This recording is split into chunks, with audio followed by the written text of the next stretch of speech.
Hey everyone, Kirk Rifles bringing you the 2021 Toyota Sienna. This time Toyota making it all hybrid. And we'll find out how much Toyota has improved upon the winning minivan formula when we cover the sporty exterior, get cozy on the vast and huge interior. We're also going to test its efficiency and performance today. So has Toyota finally perfected the minivan even further? Is that possible? Let's find out. On the front of the XSE Sienna, this blacked out grille really stands out, and I think it's by far the best looking out of all the new Siennas. And we have this additional blacked out lip at the bottom. Now, Toyota designed this front end after the Shinkansen bullet trains in Japan, largely because they're big and aerodynamic, they carry a lot of people, also because they're electrified. And the design definitely shares traits with a bunch of different Shinkansen bullet trains, and I think it looks really cool. It's definitely the coolest looking minivan out there on the market from the front. This is the first blue badge we've seen on a Toyota Sienna, denoting that it's a hybrid. And we have fog lights down there in the corner on this model, look really good. And this has the premium LED headlights and daytime running lights that look really sharp at night. On the side, these 20-inch blacked out wheels on the XSE is by far my favorite part about the side of this vehicle. We have black side skirts on the bottom, and at the top we have blacked out roof rails. Now we do have black mirrors, but I wish Toyota would have blacked out the chrome around the edge and on the door handles to give it that much more of a sporty blacked out look. And lastly, the body lines that go over the rear wheel and throughout the side remind me of the Highlander. So that's going to be a styling cue you guys are going to see a while for Toyota vehicles. Now on the back, the XSE has more it looks a little tacky on the back. Doesn't look as good as the front in my opinion with this blacked out trim here at the bottom. But how can you not like and recognize these ridiculous but cool looking sharp edge taillights that come around and down? They're not functional. It's definitely just a plastic piece here, but it's definitely going to catch your eye compared to any other van out there. And I love this shelf here. It looks like a built-in spoiler to this rear hatch, and the blacked out lettering of the Sienna looks really good in the XSE. Kick sensor. I'm getting better at it, and you have to kick pretty far underneath to activate it, but since I've been kicking really far under and pretty much hitting my shin at the bottom of the vehicle, it's been opening every single time. In terms of cargo capacity, it's massive. What do you expect in a minivan? So 33.5 or so cubic feet of cargo space behind the third row. When you fold these third rows flat, the stow and go, it's really, really easy to do. They've definitely improved that over the previous generations. The full cargo capacity in the vehicle is a little over 100 compared to about 140 cubic feet compared to its competitors. So in terms of pure utility and interior space for shoving stuff inside, this van is not as good as its competition. Now underneath the hood of the new Sienna is a 4-cylinder. We haven't seen a 4-cylinder in a Sienna since the 2011 and 12 model years. They put the 2.7 in liter, and then Toyota's like, well, we didn't sell any of those, so let's cancel it. So they put a 4-cylinder back. Now why? Well, it has electrification to it. This is the first ever Sienna hybrid, and it's capable of about 245 horsepower and up to 36 miles per gallon. It can be had in all-wheel drive. This is a front-wheel drive model. And another cool thing is that it also tows 3,500 pounds like the outgoing V6. So although it's down on power, it must be up on torque, and sports, especially that torque delivery is much better on this vehicle compared to the outgoing V6. And like I said, it does have all-wheel drive optional. That's going to cost you about $2,000, which is a huge benefit, and it actually might help with the braking in this vehicle. Even though it's great, as you'll find out later, it might help regenerate a little bit more energy with that rear motor helping recuperate some lost energy. So it might also help with efficiency if that's the case. Don't know, I'd have to try out the all-wheel drive as well. On the inside of the new Sienna, very spacious. We do have a large console. That's probably the first thing you're going to notice is this bridge here, which in previous Siennas and a lot of other minivans, you don't have, you kind of have a pass-through. That's probably the best way to put it. Now the pass-through is under the bridge. Makes sense if it's a bridge, right? It has a space underneath it. You have a lot of space. You have a 12-volt underneath. Lots of cup holders up front, two here. We'll get more into cup holders later. You have a lot of storage space even in the dash. And a small one over here as well. The trim in here is kind of like a circuit board sort of plastic that runs around not only the cup holders but around the window switches, so that's kind of interesting. On the steering wheel, beautiful stitching, and this is actually leather wrapped, where the rest of the vehicle, at least in this XSE trim, has a soft text, not leather. You can get leather on the limited and the platinum grade. Speaking of which, those grades are going to give you heated steering wheel and ventilated seats. Heads-up display are optional on them. In terms of glossy black plastic, you guys can rejoice. There's only a little bit here on the steering wheel and then just the screen. Speaking of the screen, it's really easy to get to. I haven't really liked Toyota/Lexus software for a while, but as long as you can get into your Android Auto and Apple CarPlay pretty quickly, it's fine by me. Now, you don't have wireless Android Auto and Apple CarPlay. However, there's a nice USB right below the screen to plug your phone in for Apple CarPlay and Android Auto, so I do appreciate that. Real buttons, real switches for the climate control, and typically you would find like a CD player underneath the screen. Well, there's no CD player in here, which I'll talk about later on my Lowlights. Behind the steering wheel, we have a 4-inch LCD, which you can get an optional one on higher tier packages like the limited and platinum. And the speedometer goes all the way up to 160 miles per hour, which is kind of funny because they style this after the Shinkansen bullet trains, which go 180 miles an hour. Guys, this thing's limited at under 115 miles an hour. So Toyota, why do you have to put a 160 mile an hour speed limit or top out on your speedometer when it doesn't go past 115? The amount of space in the second row is ridiculous. And yes, of course, in the higher trims, you can get an ottoman that holds up your legs. I'm probably too tall for that ottoman anyways. But yeah, check this out. I can even go further back, guys. And I'm running into the child seats in the very back. I don't even know if you can see my face, but this is just insane. And then of course I could lay back and tilt the upper seat back even further. This is a napping machine. This is probably the best napping vehicle I've ever tested. Mat pockets in the front, and of course this has the headphones, which is an option here with this screen, which I'll talk about the screen later. Now, if you want 8 seats, you're gonna have to go down in trim levels to the base. This model has the captain's chair, so I'm gonna sneak through the middle and see you in the back. Now I'm sitting in here in the third row between my daughter's child seats. I didn't expect for me to be able to sit between them, so that's pretty cool. And I have a ton of leg room. The seat in front of me is actually reclined quite a bit, and I still have, my knees aren't even touching it. I'm 6'1", so the amount of leg room back here, even compared to my old 2004 Sienna, is just massive. Now, this particular model does not have the sunshades on the rear windows, but it does have them on the big sliding doors for the window shade. And we have 2 more USBs back here, totaling 7 USBs in total in this vehicle. All right, time for the highlights and lowlights. There are 18 cup holders in this van. That's 2 1/4 for each person. Why you need so many, I don't know, but it's good to have that many, right?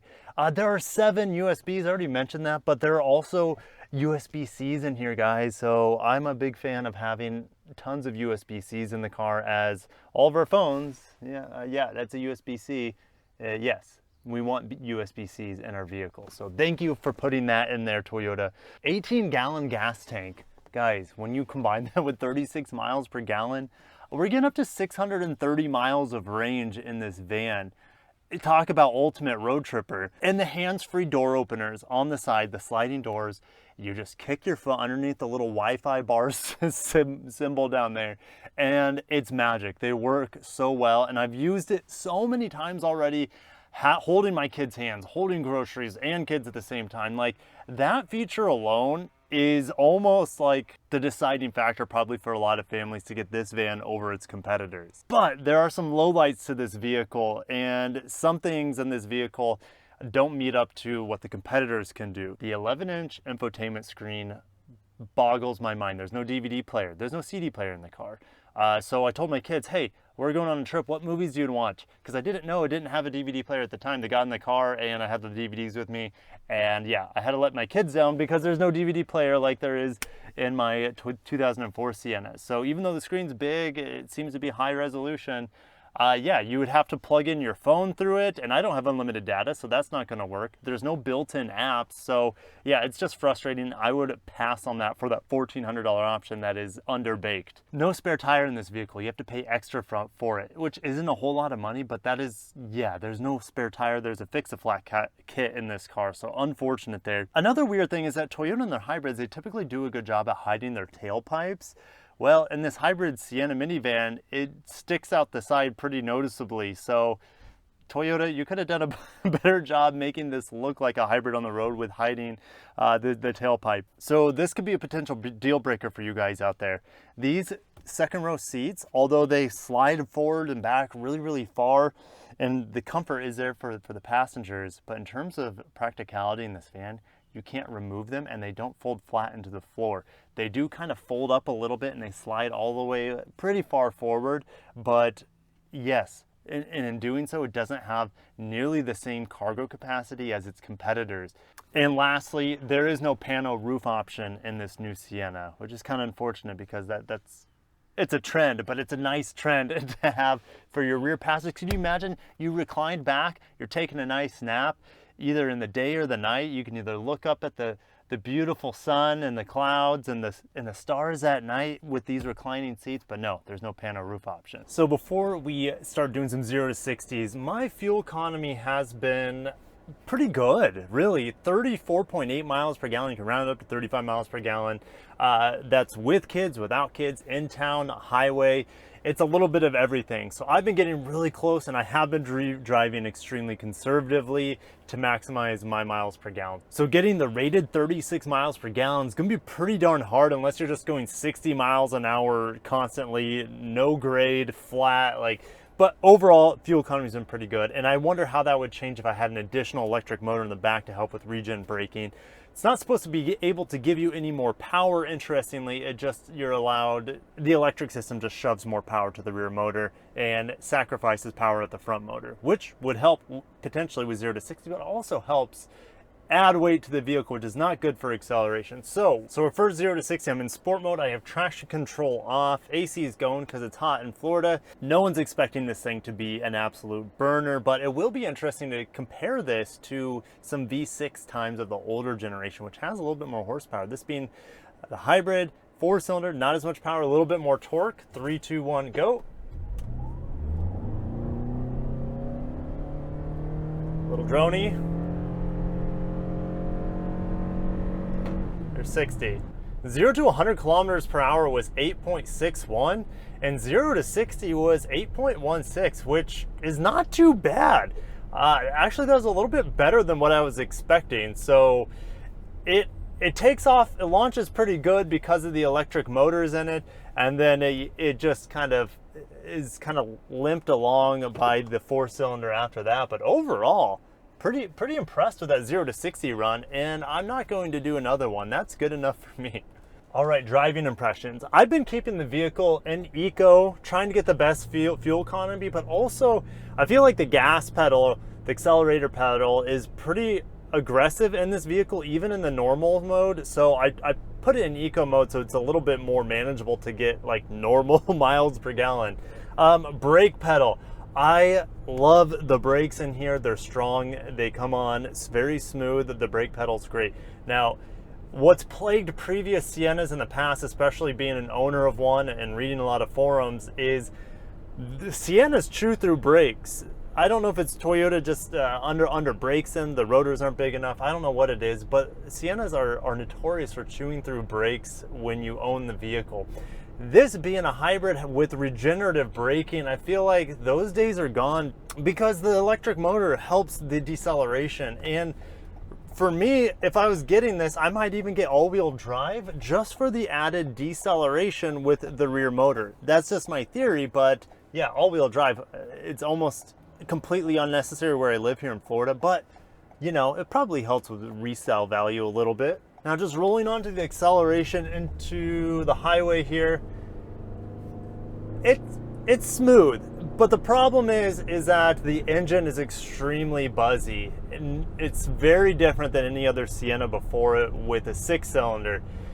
V6s are known for being silky smooth, and this vehicle, I would say it's silky smooth under medium to low acceleration. When you try to squeeze the 4-cylinder for what it's worth, it struggles, and you feel like it's doing everything it can to move this huge lump of mass down the road.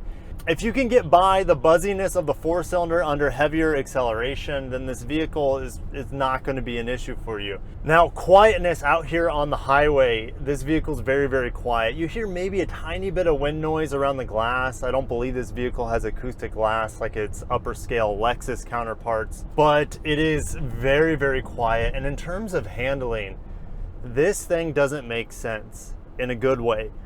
I'm able to throw this thing into corners, and maybe it's because it's XSE with the sport tuned suspension in this thing, and it has the 20-inch wheels on it.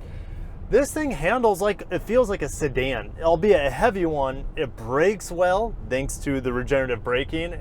I love how this thing handles coming from my 2004. It's night and day, and this thing, I don't really know how Toyota's been able to make it handle so well. So final thoughts on the redesigned 4th generation 2021 Sienna. I can't say I'm completely in love with it. And I think the reasons is that the no DVD player and the inability to take out the second row of seats are just a gut punch to me, having that from a vehicle that I own that's 17 years older. And I understand, you know, DVDs are outgoing. That's still hard for me to take though, being a dad. Movies are so important. Having the simple ease of use is thrown in. I could talk about it for days, so I'm not going to cut myself off. The inability to take out the second row of seats destroys this vehicle with its ultimate practicality, and that's what vans are good for, is ultimate practicality. And Toyota, for whatever reason, didn't give us that option. I don't know if it's because on the higher trims they have heated outboard seats, so you'd have to figure out something to do with the running of the wires. I'm not quite sure, but it's that one's really hard for me to stomach when it's competition.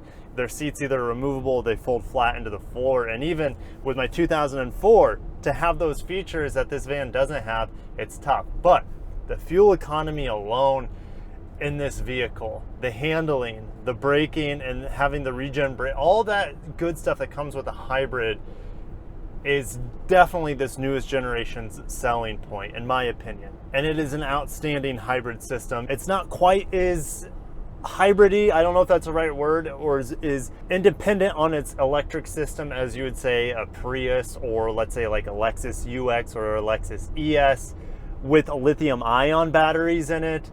Since this does have the older generation nickel metal hydride in it, it's not quite as dependent on that electrified system at higher speeds, meaning the gasoline engine rarely turns off above speeds of 45 miles an hour. It's very rare. I've seen it turn off at like 55 miles an hour. I was astonished. I've only seen that once, but for the most part, the gasoline engine is always on after 45 miles per hour. And overall, guys, I do really like the Sienna. Great safety features. I haven't mentioned that, but Toyotas are always good at that nowadays. Great practicality overall, great comfortability, and most importantly, great fuel economy. There's really no major compromises in this new Sienna. It's arguably the best well-rounded vehicle out there on the market. So guys, I'm gonna leave it there. What do you think about this new Sienna? Make sure to smash the like button, subscribe for more Japanese and Korean auto news and reviews. Have a wonderful day. Take care of yourselves, and peace out.